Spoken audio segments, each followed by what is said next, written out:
Bismillahirrahmanirrahim. Assalamualaikum warahmatullahi wabarakatuh.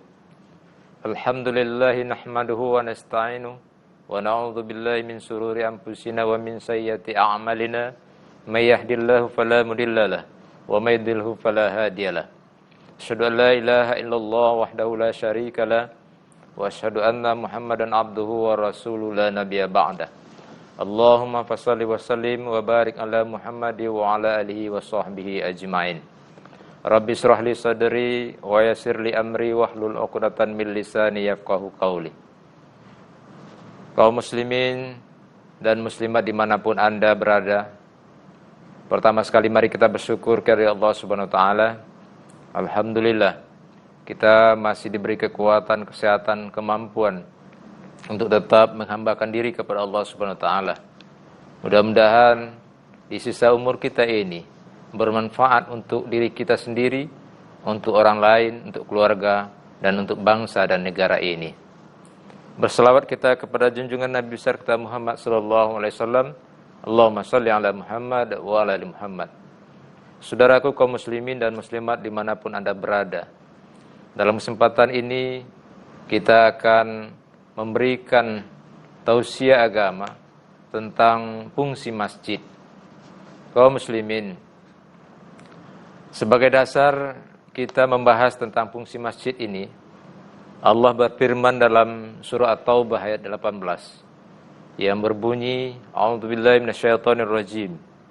Innama ya'muru masajidallah man amana billahi wal yawmil akhir wa aqamas shalah wa ataz zakah wa lam yakhsha illa Allah fa asa ulaika ay yakunu minal muhtadin. Sadaqallahul azim. Sesungguhnya yang memakmurkan masjid atau yang memakmurkan rumah Allah hanyalah orang-orang yang beriman kepada Allah dan beriman kepada hari akhirat, serta tetap melaksanakan salat, menunaikan zakat, dan tidak takut kepada apapun kecuali hanya kepada Allah. Maka mudah-mudahan mereka termasuk orang-orang yang mendapat petunjuk.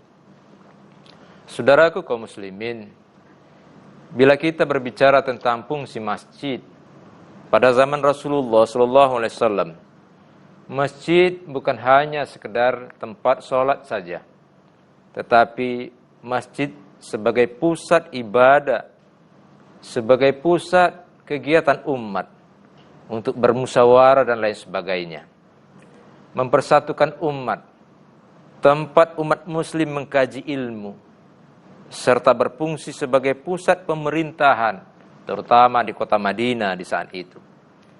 Ketika Rasulullah terpilih menjadi pemimpin, singkatnya, masjid difungsikan sebagai pusat segala kegiatan umat. Pada sisi lain, masjid tempat berlangsungnya ibadah umat muslim. Ibadah yang dimaksud adalah sholat, zikir, dan lain sebagainya. Pada bagian lain, masjid sebagai tempat menuntut ilmu, maupun ilmu yang bersifat ilmu agama maupun ilmu umum. Disebutkan bahwa Rasulullah mengajar dalam bentuk halaqah, di mana para sahabat mengelilinginya sambil memberikan pengajaran dan pembelajaran. Masjid di zaman Rasulullah SAW juga berfungsi selayaknya bagaikan tempat tinggal. Terdapat ruangan di mana Rasul dan sahabat yang miskin tak mempunyai rumah, dia fungsikan sebagai tempat, di samping tempat tinggal juga dijadikan sebagai tempat ibadah, menuntut ilmu dan sebagainya. Kaum muslimin, bahkan masjid juga berfungsi sebagai tempat berlangsungnya pernikahan, melangsungkan pernikahan kaum muslimin dan muslimat. Pada bagian lain, masjid juga berfungsi sebagai kontrol sosial umat, sebagai epicentris umat untuk mendapatkan berbagai informasi. Kemudian, yang perlu dibenahi di masjid itu adalah, pertama, di masjid mesti ada, apalagi di zaman modern sekarang, mesti ada tempat atau sekretariat yang akan mengatur kegiatan-kegiatan di masjid. Bahkan di masjid itu juga mesti ada klinik atau tempat pengobatan bagi jemaah. Kemudian bila perlu, masjid juga difungsikan sebagai kegiatan ekonomi umat. Karena masjid tempat umat berhimpun, berkumpul. Bagaimana membuat masjid sebagai tempat ekonomi umat? Di masjid bisa kita dirikan koperasi syariah.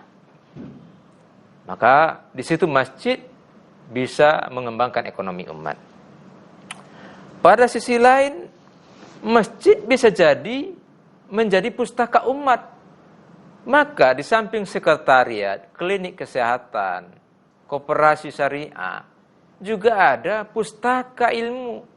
Nah, di sana harus dihimpun berbagai macam literatur, referensi, buku-buku tentang ilmu-ilmu agama dan ilmu-ilmu umum. Nah, kaum muslimin, sebenarnya jadi pertanyaan kita hari ini, siapa yang akan memakmurkan masjid?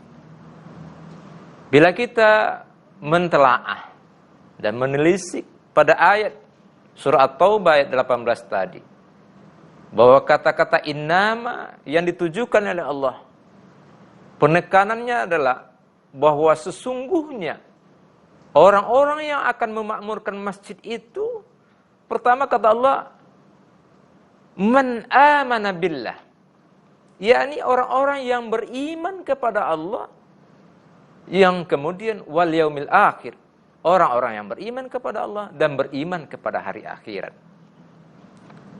Kaum muslimin, problem kita hari ini, di suasana kita ditimpa musibah, digandrungi dengan adanya virus corona.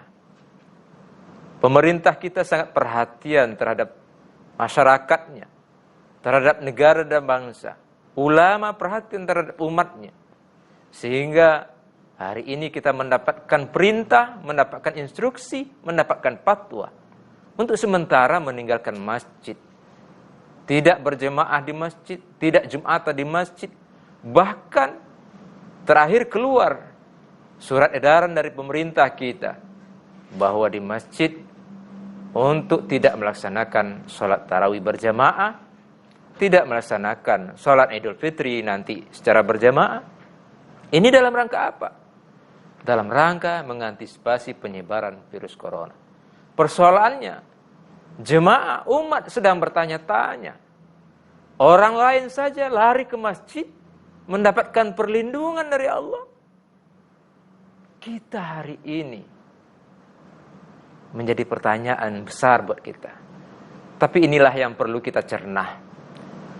Bahwa hibzun nafs, menyelamatkan diri kita, itu juga merupakan sunnah. Merupakan sunnatullah dan sunnah Rasul yang mesti kita lakukan. Tentu berbagai tantangan dalam pemikiran, dalam hati dan perasaan kita berhadapan dengan apa yang disampaikan oleh pemerintah, bahkan ulama kita. Sebenarnya tidak bertentangan. Tapi bagaimana kita menyikapinya? Bisa jadi di masjid mungkin tidak boleh berhimpun, tetapi masjid tidak boleh kita tinggalkan. Ada solusinya yang mesti kita tawarkan. Apa solusinya? Mungkin di masjid perlu disediakan pembersih cuci tangan, hand sanitizer namanya. Mungkin jarak berjamaah di masjid agak dijarakkan. Akan tetapi masjid sebagai fungsi sosial kontrol umat tidak perlu kita tinggalkan. Ada sebuah solusi yang ditawarkan oleh para ulama kita melalui masjid dengan membantu para duafa, membantu fakir miskin agar mereka tidak terpapar oleh keadaan virus corona ini. Perlu juga kita berikan sumbang, sedekah dan infak kita.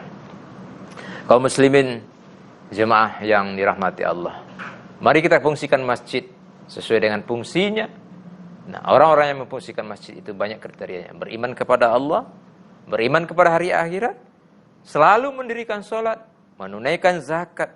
Kemudian orang-orang ini dikategorikan oleh Allah, lam yashailallah. Orang ini hanya takut kepada Allah, bukan hanya takut kepada makhluknya. Akan tetapi, makhluk Allah itu bagian dari ciptaan Allah. Tentu kita akan menganalisanya, bagaimana kita menyikapinya. Mudah-mudahan apa yang kita sampaikan ini bermanfaat. Billahi taufiq wal hidayah.